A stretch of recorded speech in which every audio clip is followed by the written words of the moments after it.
Okay, well, it's nice for me to be here with you tonight. I've been asked to talk to you for a little while on passion and on helping, I guess, identify what it is that as you come back from your time away or just, certain crossroads in your career, what's the sort of direction that might be the best use of your talents, your passion? How do you figure all that stuff out, At the end of the day, in fact, my son has just finished his HSC today, this afternoon, 5 o'clock. And I said to him, yeah, right, exactly, I'm sure he's going to come Yeah, got a 2-minute conversation with him before he shot through to the local pub and started celebrating, I'm sure. But I said to him, make the most of this sort of window, because this is your time when you're totally free, there's no debt, there's no responsibilities. If you want to have next week off or another week, this is your time. And then after that, the clock starts ticking. And it doesn't feel like that long ago that I was in his shoes. And I'm now probably getting to the stage where people would think, well, another few years and you might start thinking about retirement, which I can't even comprehend. But, to think that he's about to embark on a journey, and in fact, on my way in here, someone said to me, what's he going to do? And I said, well, he's going to do commerce, and then he wants to get into business. But exactly where he goes, and Michelle knows him, and he's just incredibly talented and gifted, and he's very passionate about certain things. But what will he do? Because he's stepping out onto the big sort of highway of life today to give his all. But which highway will it be, and how fast will he go, and how far will he go? And we're all in exactly the same boat. Some people get the real gift of figuring a lot of that stuff out really young, and they stay on track. And there are other people who never figure it out, and their life is always a job.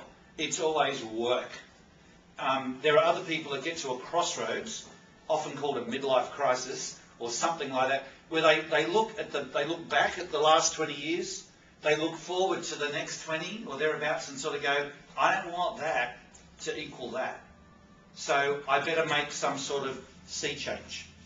But even then, for some people, it's just guesswork. It's like, well, going north didn't work, so I'll try east or I'll try west, but I'm not going to keep going north. But what makes us successful? Look, the fact that north wasn't working, is that because it was the wrong direction, the wrong niche, the wrong job, the wrong industry? Was it because the people I worked with weren't really the right sort of people for me? Maybe if I was in the same field with a different group of people, I'd enjoy it more. Maybe it was the economy at the time. Maybe I don't know, maybe. And we haven't got, even though you might work for 40 or something years, a bit short, a bit longer, it goes pretty fast. And when you're not enjoying what you do, the days take forever. And I feel very blessed that in my case, I've been in my niche for a long time, virtually from in my early 20s.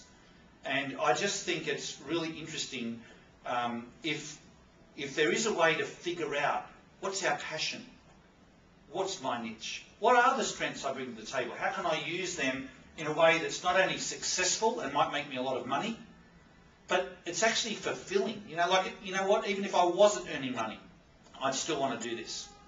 And we know there's people out there who will say that, like, I love what I do. I mean, if I wasn't getting paid, I'd still want to do this. I mean, that is a blessing, to have that type of success. They say that real success in life is not about the money you make. It's all about the journey. You've heard that phrase, it's not about the destination, it's about the journey along the way. Because if you're actually enjoying the journey, and I say to my kids, I don't care what you do.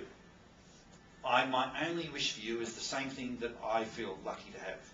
And that's that I don't need an alarm clock to get out of bed of a morning. It's my one metric.